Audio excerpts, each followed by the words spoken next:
Om Swastiastu. Tribuners, Semeton Tribun Bali, berjumpa lagi dengan saya dalam program Tribun Bali Podcast mengawali tahun 2025. Tentu sebelum kita mulai podcast ini saya ingin mengucapkan selamat tahun baru 2025 kepada Semeton Tribun Bali, kepada Tribuners. Semoga di tahun 2025 ini segalanya lebih baik, sehat, bahagia, sentosa. Nah, Tribuners Semeton Tribun Bali, menarik mengawali di tahun 2025 ini ada satu kabar yang cukup mencengangkan di publik Bali dan saat ini menjadi pembahasan ramai di masyarakat Bali, di mana transportasi publik yakni bus Transmetro Dewata secara resmi berhenti operasi per 1 Januari 2025, ya tepat mengawali tahun 2025. Nah, apa dampaknya dari berhentinya operasi bus Transmetro Dewata ini yang dikenal sebagai transportasi publik di Bali? Kemudian apakah penghentian operasi ini akan bisa mengurangi kemacetan, atau dengan tidak kehadiran bus Transmetro Dewata ke depan malah kemacetan akan makin bertambah di Bali? Dan kita tahu bahwa isu kemacetan di Bali ini menjadi isu yang sangat hot saat ini di Bali, dan laporan terakhir bahwa akibat kemacetan di Bali ini berdampak juga kepada kunjungan wisatawan ke Bali. Nah, untuk membahas ini terkait transportasi publik dan berhentinya bus Transmetro Dewata per 1 Januari ini, saya akan membahasnya bersama Profesor Dr. Insinyur Putu Rumawan Salain sebagai arsitek dan pengamat tata ruang perkotaan. Selamat siang, Prof. Selamat siang. Punapi gatro niki. Astungkar, baik. Sehat nggih? Salam buat Tribuners. Nggih. Kita podcast ini mengawali tahun baru 2025, ya. Prof. Ini hadiah besar buat kita di Bali. Nggih. Berita ini yang cukup menyengat buat warga Bali kan. Di saat kita menyongsong tahun yang penuh harapan begitu kita katakan. Nggih, Prof, tadi sudah saya sampaikan bahwa per 1 Januari ini bus Transmetro Dewata yang merupakan tanda kutip proyek dari Kementerian Perhubungan RI berhenti operasi. Seperti apa Prof melihat keputusan pengelola untuk menghentikan operasinya, berhentinya bus Transmetro Dewata ini beroperasi, Prof? Apa penyebabnya kira-kira mungkin? Ya, jadi begini, berita ini memang menyengat ya, karena kok sepertinya begitu menghadapi tahun baru lalu ada berita yang tiba-tiba saja di awal tahun sehingga kita atau masyarakat atau katakanlah pengguna dari TMD itu menjadi pasti kehilangan pegangan ya, mau kemana mereka itu pertanyaannya ya. Karena jika ini sebuah keputusan, mestinya sosialisasilah lebih dahulu kepada masyarakat, dan mau dialihkan kemana, oleh siapa, kemudian biaya bagaimana, dan seterusnya. Jadi dari informasi ini, mohon maaf dari informasi, saya tidak masuk di ranah normatifnya, tetapi saya dari segi arsitek maupun pengamat tata ruang mendapatkan informasi bahwa ini kan proyek kementerian yang katakan hanya 5 kota di Indonesia yang mendapatkan kesempatan. Dan itu sudah ada kesepakatan di antara para pihak, kita katakan Pemprov dan juga Wali Kota Denpasar ikut menandatanganinya, yang habis masa kontraknya seperti yang tadi disebutkan. Jadi awal tahun ini kita menerima akibat daripada persetujuan sebelumnya itu. Nah, yang menjadi pertanyaan besar sebenarnya buat kami pribadi sebagai pengamat adalah bahwa spirit atau semangat untuk menyiapkan transportasi publik ini kan buka karena TMD. Jadi jauh sebelumnya, beberapa tahun lalunya sebelum sudah dibuka, ketika mengingat Sarbagita, kawasan Sarbagita ini menjadi kawasan strategik nasional dengan perhitungan bahwa kota empat kota dijadikan satu kota kabupaten ini disebut dengan Sarbagita dengan jumlah metropolit artinya jumlah hampir mendekati 1 juta, layak didukung oleh transportasi publik untuk menghubungkan keempat kota di dalam. Ini sebenarnya ideal sekali, ideal sekali. Jadi kemudian ada lagi TMD, sebenarnya kan ada supporting lagi, karena dari sekian banyak koridor yang ada, belum siap dilayani semuanya oleh Transafragita. Betul. Ketika ini ada, lalu mestinya ketika berbagi, mestinya lebih banyak bisa menggunakan dilayani ya. Saya mendapatkan data dari operator yang melakukan TMD itu bahwa katanya ada 5.000 yang bisa ditangani. Itu berarti kan cukup banyak jumlah 5.000 penumpang yang bisa dilayani ya. Kalau saya tidak salah ingat 5.000 begitu rasanya ya. Total 8 juta selama 4 tahun. Ya, itu berarti sudah dapat datanya itu kan. Nah, kalau kita hitung jumlah orang yang naik sepeda motor berdua, naik mobil misalkan berempat, berapa mobil, berapa sepeda motor yang bisa dihemat untuk tidak ikut berlalu lalang di jalan raya kan gitu. Padahal kita ketahui bersama data yang terakhir saya baca itu sekitar 4.700.000 jumlah kendaraan bermotor, sepeda motor, truk, bus dan umum itu. Dan katanya sekarang sudah mendekati 5 juta. Artinya jumlah itu sudah melebihi daripada jumlah penduduk yang ada di Bali. Hitung-hitung bayi pun sudah punya mobil, artinya gitu, harus punya kendaraan. Nah, di beberapa kota yang di luar Bali, katakan ini sudah Medan misalkan, sudah diambil alih oleh Pemprovnya. Surakarta hanya beberapa. Nah, Bali katanya akan mengambil satu koridor. Ini mohon maaf, ini informasi buat Tribuners yang masih cinta pada TMD. Anggarannya sudah masuk katanya di perubahan ini informasinya, dan nanti mudah-mudahan di 2025 ini bisa running. Tapi itu hanya satu koridor. Hanya satu koridor. Dan satu koridor ini tentu akan melumpuhkan kita katakan armada penampung pelayanan transportasi publik yang katakan yang menggunakan atau yang mencintainya ini. Nah, Prof, kemarin kan salah satu penyebab yang membuat pihak TMD memutuskan untuk berhenti operasi kan karena anggaran ya. Karena mereka berharap bahwa ini di tahun ini akan diambil alih oleh Pemprov Bali untuk pengelolaan dari TMD ini. Nah, ini kali ini belum jalan sehingga mereka memutuskan berhenti. Apa memang seperti itu situasinya, Prof? Ya, ini. Kalau di Medan kan sudah tadi Prof singgung bahwa sudah diambil alih oleh Pemprov. Iya, jadi ini menurut saya mungkin ada miss di dalam kesenjangan di dalam perencanaan ya.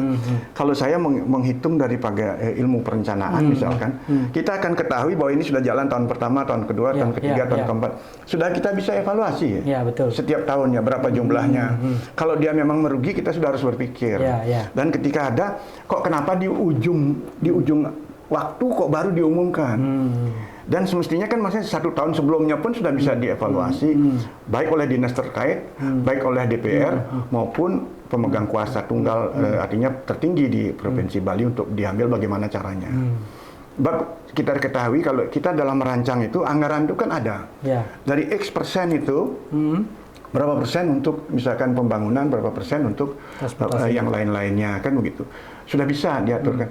Menurut informasi, katanya iya, sudah dianggarkan, tetapi ini masuk di perubahan. Artinya masuk di perubahan ini menurut saya sudah telat sebenarnya. Tidak boleh, kalau dalam perencanaan sudah 1 tahun lagi akan tutup, mesti setahun sebelumnya dia sudah dianggarkan sebelumnya. Mau 1, mau 2, mau berapa koridor, itu sebelumnya.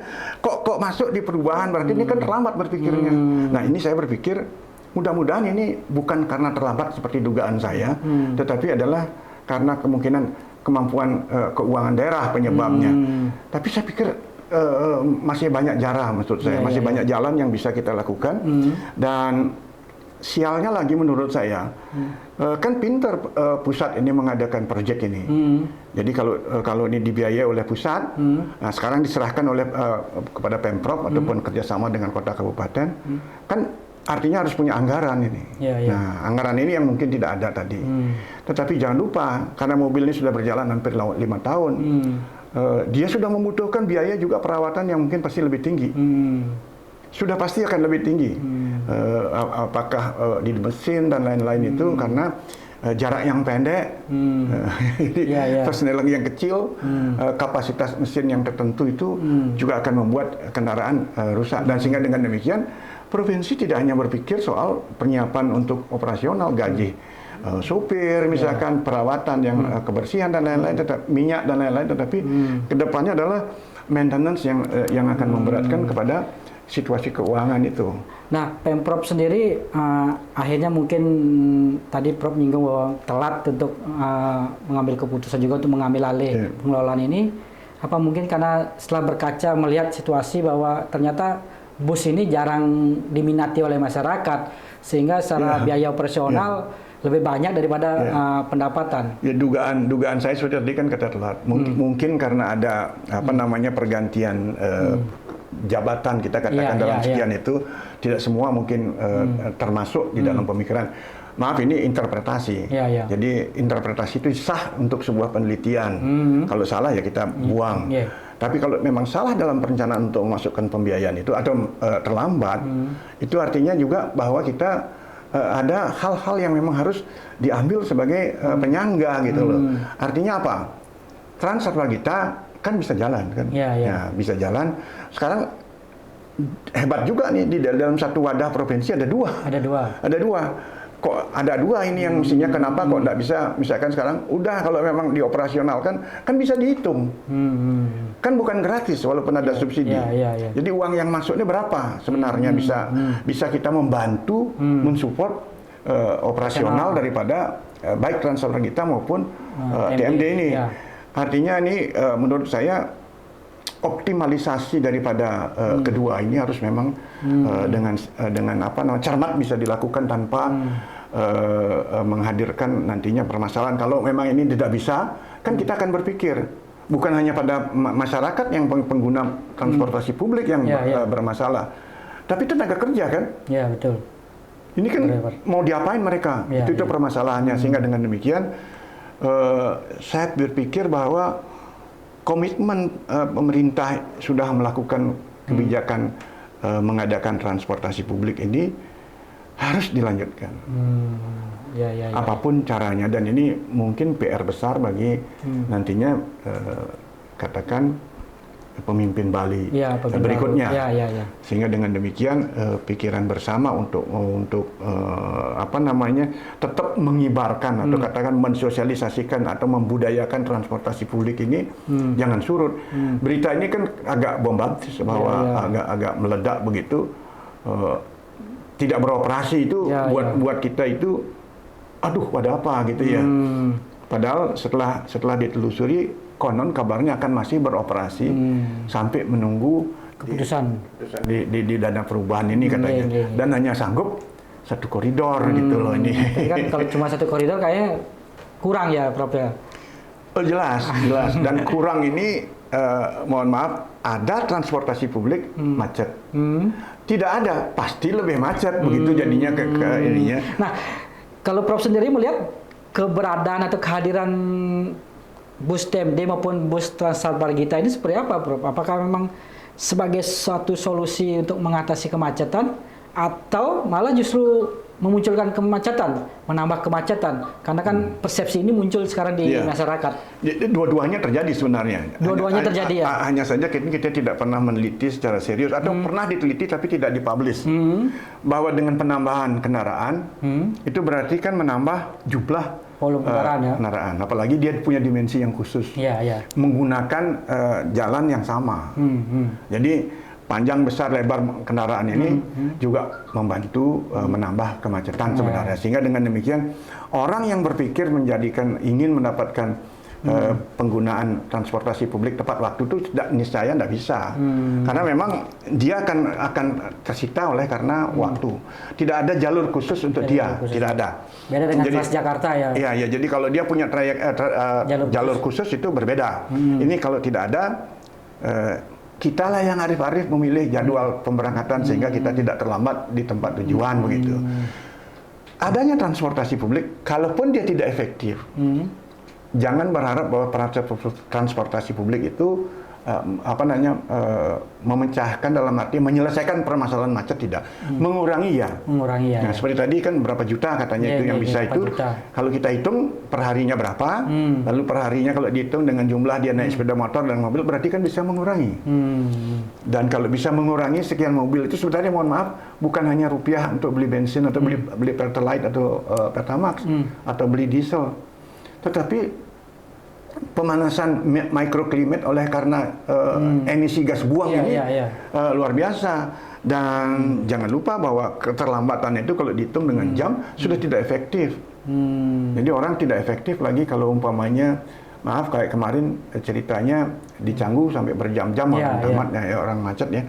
Jadi kalau hitung orang punya jam kerja itu 1 jam misalkan X rupiah, kita bisa hitung mereka kehilangan berapa rupiah dalam sekian saat terlambat. Nah, oleh karena itu pasti semua orang ingin lancar gitu, tidak macet lagi gitu. Nah, sejauh ini kehadiran bus Transmargita, kemudian juga ada bus TMD ya, beberapa tahun ini, tapi belum juga optimal kan seperti itu ya, Prof ya. Peminatnya masih kurang gitu kan, minat dari masyarakat. Menurut Prof, dari mungkin sempat meneliti atau pengamatan Prof, penyebabnya apa sih sehingga bus-bus transportasi publik ini kurang diminati masyarakat? Apa mungkin masih ada yang kurang dari keberadaan bus-bus ini sehingga kurang diminati masyarakat? Saya lihat kalau dari keberadaan busnya baik semua karena baru semua ya. Baru semua. Yang satu warna biru, yang satu lagi TMD warna merah. Keren. Dan yang merah pasti lebih keren karena lebih baru, lebih belakangan adanya. Kemudian bersih, kemudian air condition penuh, sopirnya ramah, dan harga terjangkau, bahkan ada diskon bagi mahasiswa ya. Ada yang menggunakan wifi katanya kalau tidak salah. Jadi sebenarnya patut dicoba, patut dicoba. Kenapa dia tidak? Ini karena yang tidak menjamin itu yang pertama, maaf, kayak tadi saya bilang, dia ikut mengkontribusi macet bus itu. Karena maaf, ketika di halte misalkan, kita lihat contoh di Sanur lah, di tempat penyeberangan itu, dia ada di pinggir jalan dia. Jadi kalau busnya berhenti untuk beberapa saat, itu kan akan juga menghalangi yang ada di belakangnya. Haltenya sendiri juga, maaf, kurang humanis. Kurang nilai kebaliannya gitu loh, yang umpamanya sebagai shelter melindungi orang di dalamnya, aman. Mestinya kalau desainnya ada itu kan mesti harus ada pulaunya. Jadi dia masuklah busnya itu ke situ, lalu baru naik penumpangnya tidak tergesa-gesa. Mungkin karena tempo hari Transmargita itu serba ada dulu dan cepat, yang penting ada. Ya jadilah seperti itu. Tapi kan tidak bisa sudah puluhan tahun dibiarin aja. Ini pembiaran, maaf ya, pembiaran ini. Pembiaran jadinya. Mestinya ada evaluasi dari yang kedua, ada feeder. Feeder ya. Pengumpan. Dan Pasar dan Badung kalau tidak salah waktu Transmargita itu pernah menjadi feeder. Tetapi karena memang tidak banyak peminat, lalu lebih banyak berpikir, orang-orang mengatakan, mungkin juga pemerintah Kota Denpasar atau yang lain dibilang kamu bakar-bakar duit aja. Akhirnya kan sempat muncul istilah itu kan, Transmargita dan TMD bakar-bakar duit. Padahal itu baik juga itu karena memberikan nafkah kepada bemo yang ada waktu itu kan, diambil dibayarkan itu bagus sebenarnya. Jadi dari yang kecil yang ke besar dan dari masyarakat pemerintah sambung menyambung, itu sebenarnya rezekinya katakan begitu. Kemudian ketika feeder ini tidak ada, zona yang jelas koridornya itu tidak utuh dia karena diambilnya tidak konsisten, ya diambil comot-comot aja gitu. Jadi ada daerah-daerah yang dilewati. Jadi kalau saya berpikir dari segi penaturan di tata ruang misalkan kan zona-zonanya itu harus jelas diambil. Titik mana, jam berapa dia diperkirakan datang kan itu. Lalu harus terus lewat seperti saya katakan, kalau orang berangkat 1 jam mungkin 1 jam sebelumnya dia harus sudah berangkat biar sampai tidak terlambat kan begitu. Mungkin istilahnya kayak jalur kereta api ya, jadwal kereta api gitu kan. Kan ada jamnya misalnya di stasiun ini nyampe jam segini gitu. Jadi orang sudah siap. Nah ini yang belum jalan yang kalau terlambat misalkan dia dapat di situ, jangan nunggu sampai lagi 1 jam baru datang busnya, itu kan ini masalah sebenarnya. Sehingga dengan demikian apakah jumlah bus yang berkurang kan gitu ya, atau jarak koridornya terlalu jauh, ini kan perlu perhitungan ulang itu oleh para ahli.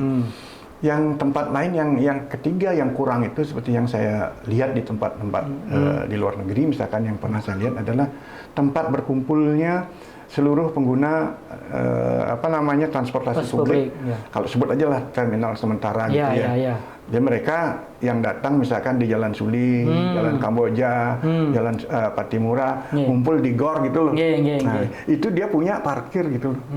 Dari rumah dia kan tidak jalan kaki. Kalau dia jalan kaki pendek jaraknya. Kalau dia naik sepeda motor punya parkir. Mobil punya parkir. Naik ke situ apakah dia mau ke bukit, apakah dia mau kemana-mana. Nanti pulangnya kembali ngambil berangkat. Nah ini tidak disediakan sehingga sekarang itu dipakai oleh instansi lain untuk parkir di tempat itu. Nah ini di Jakarta kebanyakan pekerja biasanya konsepnya seperti itu. Iya, saya sendiri pernah merasakan juga. Iya. Jadi dari rumah kita naik kendaraan sendiri, motor gitu, parkir di stasiun, kemudian selanjutnya naik kereta ke Jakarta. Iya. Nah, ini belum jalan juga. Belum jalan juga. Artinya ini harus perlu disiapkan. Di Titi Bande itu kalau tidak salah ada persiapan, tapi banyak dipakai untuk tempat bahan material, bukan untuk orang jadi orangnya kalah sama barang. Memang hakikat transportasi itu kan ada dua pelakunya itu barang dan manusia. Yang mungkin sering kita pikirkan kan manusia ini yang mengeluh. Barangnya kan nggak pernah mengeluh. Dia hujan, dia panas, dia terlambat, dia tidak dikeluhkan. Tetapi yang mengeluh manusia. Nah, oleh karena itu perlu itu ditata dulu, dikompletkan. Oleh karena itu komitmen tadi ini harus tegas kita, harus tegas. Bahkan saya berpikir di dalam salah satu tulisan yang saya sumbangkan di dalam salah satu media, kita buat semacam keputusan bersama ini mewajibkan pegawai negeri menggunakan public transport. Betul. Jadi di sini polisi, diperlukan ketegasan pemerintah gitu ya. Pegawai bupati apa di segala macam itu, pegawai apalah pokoknya semua itu semua naik. Coba dulu hari Senin, Rebo, Jumat. Betul. Nanti kalau udah biasa, ya jadi seluruh hari. Ya. Jadi dengan demikian luar biasa. Seperti yang kita lihat kan, maaf, Denpasar kan juga sudah punya, Gianyar juga sudah punya untuk angkutan siswa. Iya, betul, siswa. Siswa bisa diinstruksikan seperti itu. Kenapa enggak lembaga yang terhormat ini juga menjadi contoh gitu loh. Betul. Contoh dengan demikian ini relevan keberadaan transportasi publik. Dan kita tahu bahwa jadwal-jadwal kemacetan kan pagi sama sore kan, saat pulang kerja, saat masuk kerja. Jadi dengan mungkin pemerintah tadi yang disampaikan Prof bisa lebih tegas mengeluarkan peraturan bahwa pegawai negeri misalnya naik transportasi publik itu pastinya akan bisa mengurangi kemacetan ya. Dan maaf, di Bali itu kan hubungan sosial itu tinggi katanya, kalau dari karena itu kesetaraan antara sesama kan gitu. Kalau mereka duduk di bus bersama-sama, mah dia ngomong gitu. Dia negain sepeda motor, bawa mobil sendiri kan, aku tinggi akunya kan gitu ya. Sesekali boleh dilakukan. Dan ketika jam-jam ini akan berangkat, kita atur. Uraian yang saya suruh yang saya minta yang kedua itu di Denpasar misalkan jam-jam sekolah itu jangan bersamaan dibukanya. Misalkan murid SD ada yang mulai jam 7, ada yang mulai setengah 8, ada yang mulai jam 8. Pulangnya juga lebih awal lagi setengah jam. Begitu juga di SMP, begitu juga di SMA. Sehingga tidak semuanya memenuhi. Kalau itu di sungai itu kan cara Bali belabar dia semuanya gitu ya. Barangan banyak. Sedangkan saya ketahui dari data tidak banyak ada bisa perubahan penambahan jalan. Jalan tidak banyak perubahannya. Kemarin ini dalam 1 tahun hanya 0,01 kilometer. Nggak bisa dipungkiri karena harga lahan mahal kan. Meskipun nanti misalnya pemerintah berencana membuat jalan-jalan baru seperti underpass itu juga tidak menjadi jaminan akan bisa mengatasi kemacetan ya. Mengurangi, tapi tidak menuntaskan ya. Perlu itu seperti underpass misalkan di daerah Lumintang. Itu sudah lama idenya, tapi kenapa komandan begitu ya?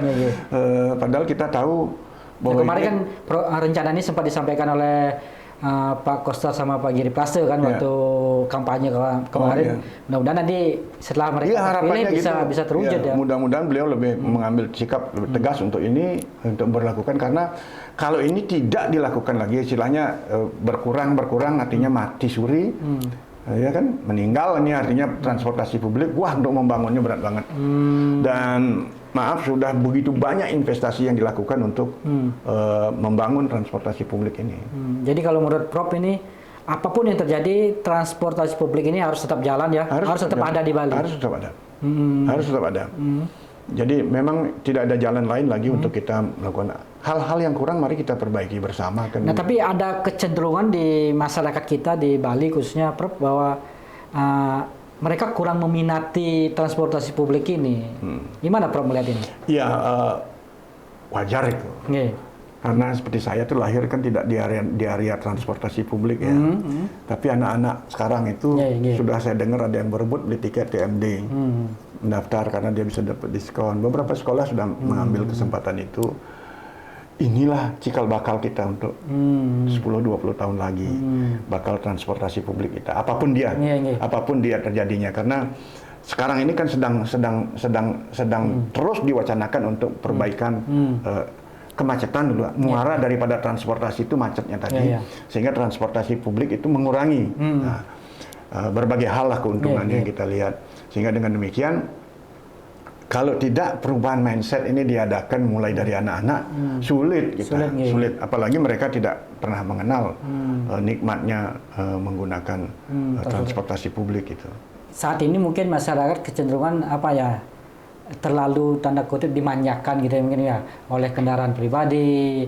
Mungkin masyarakat masih pragmatis sehingga minat ke transportasi publik itu masih kurang. Ya, karena sejujurnya kan begini, saya sebenarnya agak melihat tempo hari sedikit jauh ke sejarah ya. Kita tidak pernah mengalami revolusi industri.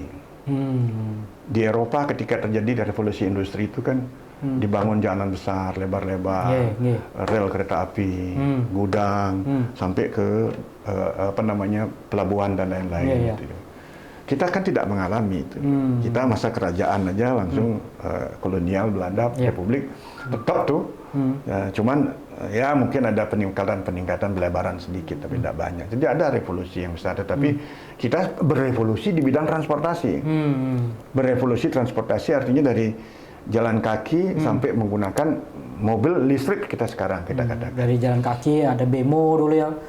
Iya, jadi naik grade-nya itu sudah meningkat. Itu kan artinya bahwa yang perlu kita perhatikan ke depan ini lagi kan ketika pemerintah juga mempunyai kebijakan menggunakan alternatif transportasi, menggunakan energi alternatif, misalkan menggunakan baterai begitu.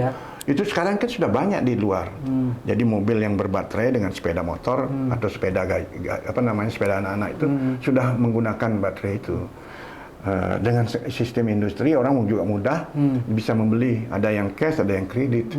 Dan kemudian begitu mudahnya membeli sepeda motor dengan kredit, kita sepeda motor saya contoh dengan beberapa ratus ribu orang sudah bisa bawa pulang. Jadi kalau orang bekerja sekarang di tiap rumah mungkin bapak satu, ibu satu, anak-anak lagi satu. Kalau dua anaknya lagi dua, 4 sepeda motor. Jadi kalau berkurang bisa beli sepeda motor, ibunya atau bapaknya ngantar anaknya dulu. Bersamaan dengan itu beli sarapan sebentar. Kemudian beli apa lagi? Naik public transport nggak bisa. Nggak bisa naik public transport. Jadi bisa dimaklumi juga ya. Jadi saya sudah biasa kata dia. Saya sudah biasa seperti itu. Dan ingin lebih cepat gitu kan. Jadi dia mau berhenti cepat, mau pulang cepat atau mau kemana cepat. Jadi dari antar sekolah ke pasar dulu. Jadi mobilitasnya lebih tinggi. Contoh aja misalkan ketika saya masih aktif di Bukit, di kampus Bukit, agar tidak merasa beban bekerja itu sekali-sekali kita anggap rekreasi. Mampir ke Pantai Jimbaran, beli ikan tongkol, bawa pulang. Gitu. Artinya kan kesempatan, artinya ada kesempatan untuk kita mampir gitu. Kalau public transport nggak bisa. Pak berhenti mau beli ikan tongkol, nggak bisa dia mengganggu yang lain kan begitu. Ini ini memang kecenderungannya yang luar biasa dan itu bisa berhenti di sembarang tempat dia. Nah, ini yang juga. Tapi kan ya di satu sisi memang ini juga menjadi PR bagi pemerintah dan mungkin semua pihak ya bahwa mengubah kebiasaan ini ya. Ya dari kendaraan pribadi yang bisa mobilitas tinggi, pragmatis untuk bisa menyukai atau beralih ke transportasi publik ini, Pak ya. Sebenarnya kan kalau kita sekarang lihat semua ini sudah dimudahkan dengan teknologi. Ada ATCS, ya kita tahu di mana titik-titik macet, sudah diinformasikan ke perhubungan, ke polisi. Lalu kalau ada jalan rusak karena membuat menjadi macet dilaporkan ke PU dan lain-lain. Sehingga mohon maaf sekarang ini kan mesti dilihat di kewenangannya. Kewenangan siapa penanggung jawab jalan nasional, siapa jalan provinsi, siapa jalan kota kabupaten. Integrasi kerjasama dengan beberapa instansi dengan polisi ini sudah semestinya mampu mengembangkan yang saya sebut dengan manajemen transportasi. Usul-usul tadi misalkan menggunakan ASN menggunakan transportasi publik, anak-anak sekolah jamnya juga diatur, itu adalah salah satu cara untuk manajemen transportasi. Kemudian juga di dalam Pulau Bali sendiri yang sedang marak dengan pembangunan, tidak semua bahan bangunan boleh seenaknya lalu lalang di jalan raya. Itu juga diatur. Kendaraan-kendaraan besar. Ya, karena kayaknya lebih banyak sekarang ini kan perhatiannya mengatur manusia, tetapi tidak banyak mengatur tentang barang. Barang ini ada hasil-hasil bumi dan lain-lain. Dan ini mohon maaf, Bali ini menjadi titik lintasan bagi yang ke Jawa, ke Lombok dan ke Sumbawa. Jadi betapa berat beban yang ada di Bali ini. Bahkan saya tidak ahli di dalam perhitungan tonase mobil. Saya agak kaget melihat dengan kondisi jalan yang kita miliki lebarnya dan banyak simpangan. Itu kok boleh mobil-mobil yang panjang sehingga dia harus belok itu berkali-kali mengambil haluan dan membuat macet yang lainnya. Di samping buat macet, beban jalan itu juga rusak karena beban yang lebih cepat rusak. Kok ada pembiaran gitu? Ada pembiaran sepertinya. Ini maaf omongnya pengamat ya, tidak menunjukkan data bahwa 100% terjadi enggak. Tetapi kalau umpamanya yang pariwisata, mohon maaf karena ini banyak menghasilkan uang bagi kita. Itu juga sepertinya jalan sudah tidak menjadi hambatan buat mereka. Sekarang ini saya lihat bus-bus yang 40 seat atau 35 seat itu bisa ke Desa Sedang tuh lewat di jalan itu. Jalan desa kecil, lalu tembus dia di Mambal dan seterusnya sampai Sangeh, nanti ke Singaraja. Belum lagi yang naik ke Singaraja di Patung Pak Tani itu bus truk besar yang membawa beton cetak. Tidak kuat naik, itu membuat kemacetan lagi. Ini juga kita tidak tahu kok ada pembiaran. Ini juga artinya, perlu perhatiannya. Kalau ada aturannya kok tidak ditegakkan.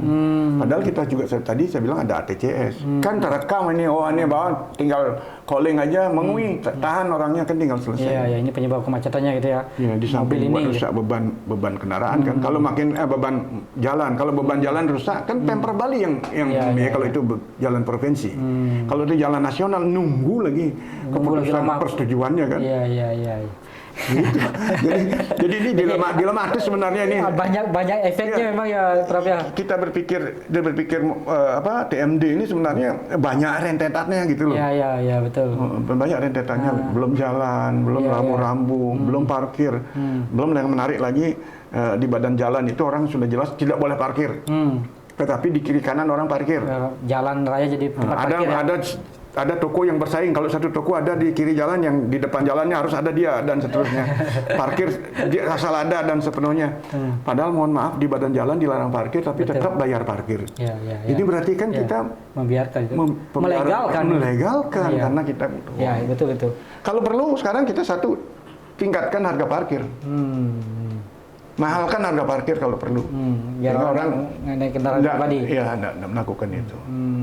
Begitu. Tapi memang tidak populer. Tidak populer. Apalagi ini kalau kaitkan dengan politik. Apalagi masih terkait dengan kepemimpinan itu sangat tidak populer, pasti rame di medsos juga, dihujat terus. Sama dengan PPN kan? Rame, tapi tidak mau kehilangan muka pemerintah yang kena hanya pada barang mewah kan. Ya ini juga bisa digitukan kalau mobil mewah aja dibayar mahal gitu, sepeda motor udah free. Jadi kembali ke transportasi publik ini, berarti bagaimanapun ini harus lanjut ya. Sekarang kan sementara ini Pemprov rasanya kayak mungkin hanya sementara ini sebagai pengganti TMD, sekarang kan mengoperasikan 2 tersal berita koridor. Ini Prof melihatnya seperti apa? Ini apa hanya cuma? Saya pikir kenapa harus ada dualisme ya pikiran saya tempo hari. Di dalam ini kan karena memang perbedaan proyek ini gitu ya. Semua proyek ini ingin punya nama masing-masing dan hebat begitu loh ya. Buktinya ini kan kalau sana kita ada politisnya juga gitu. Udah puluhan tahun kok mesti bisa survive gitu ya. Ini kan baru mau jalan 5 tahun kok mau diputus gitu ya. Udah kalau bisa merger aja jadi satu. Ini adalah transport model Dewata Bali kan gitu umpamanya ya yang dilakukan. Saya baca Tribun kalau nggak salah 30% dapat muatan dia Transalpa kita. Jadi orang kan kamu nggak boleh naik ini, kan nggak bisa. Ini udah kebutuhan, ini kebutuhan masyarakat, kebutuhan publik yang memang dilakukan. Jadi dia tidak mau lihat merek. Maaf ya, kenapa ojol juga bisa apa namanya Grab apa segala macam bisa laku? Kan karena orang butuh. Betul. Nah, karena itu kepastian, mahal pun dia bayar. Bisa nggak kita menangkap makna atau visi daripada sistem transportasi publik yang di non Transalpa kita ini atau TMD ini untuk mirip seperti Grab itu, ya kan? Jadi dengan demikian orang berani bayar mahal nanti suatu saat tidak perlu disubsidi lagi. Memang di negara-negara maju tidak ada transportasi publik yang kalau ngalih bati gitu. Tetapi kalau bisa istilahnya sapeh itu ya, artinya 50-50 berhasil untuk biaya perawatan sudah syukur gitu loh. Seperti saya bilang. Jadi kalau menurut Prof ini bagaimanapun nih Pemprov, kali ini Pemprov Bali harus memutuskan untuk berani ngambil alih pengelolaan transportasi publik ini, Prof. Ya, pokoknya begini, komitmen transportasi publik ini harus tetap berjalan. Nah ini kan dari pemerintah pusat sendiri kan sudah menyampaikan bahwa pengelolaan akan diserahkan ke Pemda masing-masing kan seperti yang dari Prof bilang ada 5 kota, 5 daerah. Ini diserahkan ke Pemda masing-masing. Jadi kalau menurut Prof, apapun yang terjadi meskipun ada masalah kendala anggaran, harus dilanjutkan oleh Pemprov Bali ini? Harus dilanjutkan oleh Pemprov Bali. Jadi sama dengan kalau tidak salah Transalpa kita, siapa yang memanage itu? Kan Pemprov. Ya. Nah, sekarang ini cuma mengalihkan kalau boleh dia bilang ini kan ada saham lagi masuk gitu ya. Jadi satu, apakah mau tetap 2 nama itu urusannya nah, itu berikut. Tapi kan bisa dibagi. Kantongnya kantong kiri sama kantong kanan bagi. Atau kalau perlu studi banding ngapain Medan bisa. Dari mana dia dapat sumber kan begitu. Artinya dia kan kalau kita bicara pembangunan saya pro rakyat. Ya rakyatmu inilah yang menggunakan transportasi publik. Loh belum semua rakyat yang dipakai.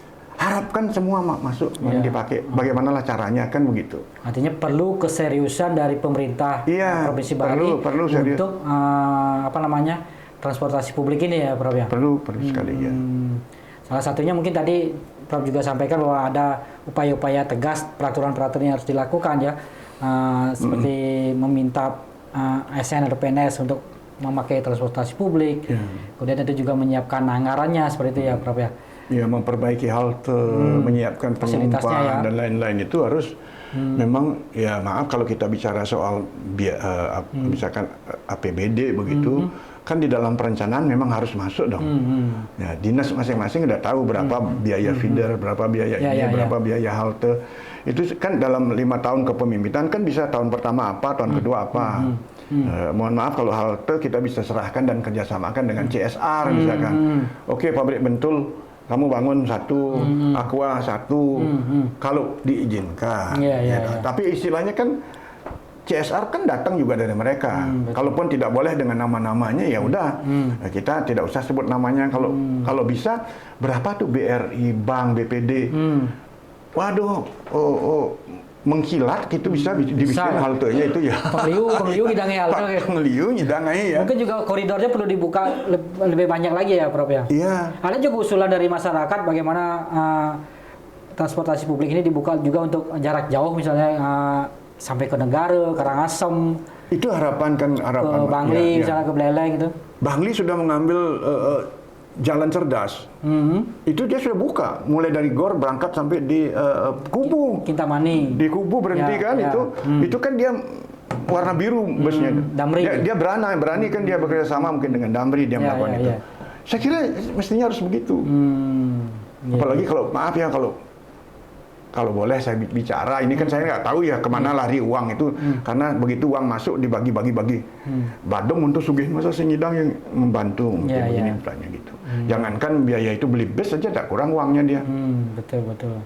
Sekarang tinggal keseriusan ya. Legowo kita bagaimana mau membangkitkan ini. Dan ini kalau jadi berita kan mohon maaf ini TMD ini sudah jadi berita internasional kan karena banyak atau sering digunakan yang ke Nusa Dua dan ke Ubud. Ya, oleh wisatawan ya. Iya, oleh wisatawan. Nah, artinya itu lagi mungkin mempertegas bahwa Bali sebagai daerah pariwisata, memang transportasi publik ini memang sangat penting ya. Penting. Jadi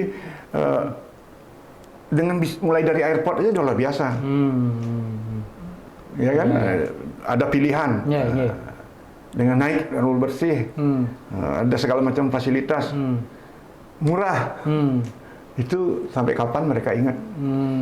Jadi jaminan yang luar biasa buat itu. Sehingga dengan demikian, bila perlu uang 100.000 dari kutipan para pariwisatawan itu minta berapa persen kan boleh untuk ini ya. 150. Berapa itu? 150.000. Nah, apalagi 150.000 yang 10.000 per orangnya dikasih untuk. Jadi kalau Prof melihat kalau benar-benar transportasi publik ini berhenti, malah ke depan akan makin susah ya, bikin macet Bali lagi ya. Yakinlah bahwa kalau satu tidak ada transportasi publik ini kemacetan ada atau tidak ada akan bertambah itu harus diakui karena tadi produsen ini tidak berhenti membuat mobil, tetap menjual, masyarakat tetap harus membeli, kan begitu.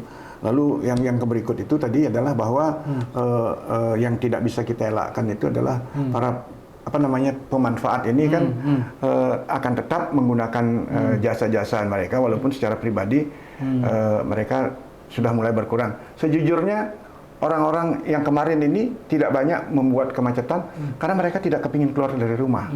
Karena mereka sudah sindrom itu, saya akan macet di daerah Sanur, saya akan macet di daerah Benua. Tidak mereka pergi. Nah, mungkin juga ada pola tamu yang berbeda datangnya sehingga mohon maaf boleh kita bangga dan senang tidak ada macet di tol, tidak ada seperti yang tahun-tahun lalu. Tapi bapak-bapak mesti harus berpikir bahwa kemacetan yang terjadi itu berpindah, setuju nggak? Betul. Itu berpindah kemacetannya. Jangan bilang macet cuma 2-3 jam, tetap macet. Itu Canggu udah nightmare itu istilahnya malam itu udah nggak bisa orang melihat kondisi itu. Sehingga dengan demikian transportasi publik ini memang menurut saya tetap harus jalan. Salah satu solusi untuk mengurangi kemacetan. Mengurangi ya artinya berseliwerannya. Dan kalau mau lebih sukses penurunannya, kurangi penggunaan mobil ini dengan menggunakan ganjil genap. Berani nggak? Itu pertanyaannya. Oh ya, sistem ganjil genap juga diterapkan. Diterapkan karena memang kita sejujurnya kita ingin menekan kan karena sekarang ini kalau boleh dikatakan dari pengamatan pribadi, saya tinggal di Batu Bulan. Kalau mau ke Bangli lewat Gianyar ataupun mau ke Ubud melalui itu atau Sanur dan Kuta dan lain-lain itu, apalagi ke Canggu, titik itu ada macet. Macet di satu titik ini akan membuat macet di tempat lainnya. Mohon maaf, Google Map adalah salah satu yang ikut mendorong kemacetan. Karena? Begitu saya berpikir dari Batu Bulan mau ke Sanur gitu misalkan, saya pasti buka Google Map kan, umpama nih orang yang nggak tahu. Lalu orang Google Map-nya menyuruh saya melihat jalannya. Begitu saya tahu jalan ini merah, saya tidak akan memilih jalan itu. Pasti saya akan mencari jalan tikus, ya jalan alternatif.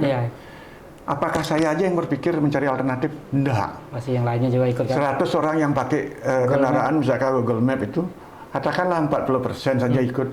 Masuklah dia ke jalan-jalan alternatif. Alternatif. Jadi macet juga di situ. Makanya saya bilang macet di satu tempat itu akan bermuara kepada kemacetan. Memang transportasi begitu. Begitu. Mungkin karena memang jalannya sudah kecil, terbatas sementara volume kendaraan sudah sangat-sangat tinggi di Bali. Sehingga memang transportasi publik memang masih sangat dibutuhkan untuk mengurangi kemacetan ke depan. Seperti itu mungkin. Jadi jangan bermimpi bahwa kita akan bebas macet kecuali di Nyepi. Kemudian ada kecuali COVID. Ketika ada Lebaran sedikit berkurang. Sepi. Itu ya kalau jangan dah COVID lagi. sudah luar biasa tantangannya kita hidup ini kemarin ini. Baik, mungkin sebagai closing statement Prof terkait transportasi publik di Bali dan juga bagaimana kemacetan di Bali itu bisa sebagai sebuah solusi ke depan untuk mengatasi kemacetan di Bali? Sebagai sebuah kota yang kita katakan padat, modern, walaupun dia tumbuh di arena tradisi dengan pola ruang dan struktur ruang maupun pola jalan yang benar-benar tradisi yang diisi oleh fungsi-fungsi modern, public transport adalah salah satu alternatif untuk mengurangi kemacetan, mengurangi dampak bahaya lingkungan, dan juga meningkatkan efisiensi pendapatan Anda, kita katakan begitu, sehingga dengan demikian saya kira perlu tetap digaungkan, perlu dijalankan, dan bila ada hambatan-hambatan mestinya ya seperti kita bicara di podcast, yang di podcast kan saya aja yang berdua, kalau di pemerintahan kan banyak, ada para partai-partai lagi kan, yang punya berbagai alternatif jalan, ada kampus yang bisa diajak kerjasama, dan beberapa para ahli pengamat budaya dan yang lain-lain itu.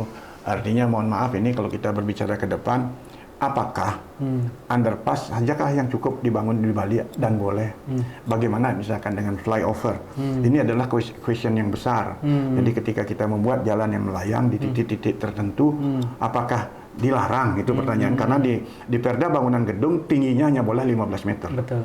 Nah, kalau ini boleh, kenapa tidak? Public transport akan kita sarankan untuk menggunakan jalan ini khusus di atas itu. Ya, jalur khusus jadi jalur khusus itu dibuatkan tidak, karena kita mengambil di kiri kanan jalan sudah tidak mungkin. Tidak mungkin kita. Sudah nggak bisa dilebarin lagi ya. Tidak bisa kita mengambil itu. Bahkan udah mahal. Ya kalau memang ini terus akan bertahan tidak jadi, ya siap-siaplah kita mengalami berbagai dampak yang terjadi karena macetnya lalu lintas itu. Oke. Baik, Tribuners. Sebentar dulu Bali, demikian perbincangan saya dengan Prof. Romain Selain. Menarik sekali bahwa keberadaan transportasi publik ini pada intinya masih sangat dibutuhkan oleh masyarakat Bali, dan tentu kita berharap masih berlanjut terus, dan kita berharap pemerintah dalam ini Pemprov Provinsi Bali bisa mengambil keputusan tegas untuk melanjutkan transportasi publik ini dan membuat aturan-aturan khusus bagaimana masyarakat Bali, terutama dalam hal ini mungkin ASN, karyawan, para pekerja bisa mengoptimalkan keberadaan transportasi publik ini sebagai salah satu cara untuk mengurangi kemacetan di Bali, sehingga ke depan Bali tidak semakin macet. Demikian Tribuners, seputar Tribun Bali. Akhir kata kami haturkan Paramo Santi. Om Santi Santi Santi Om.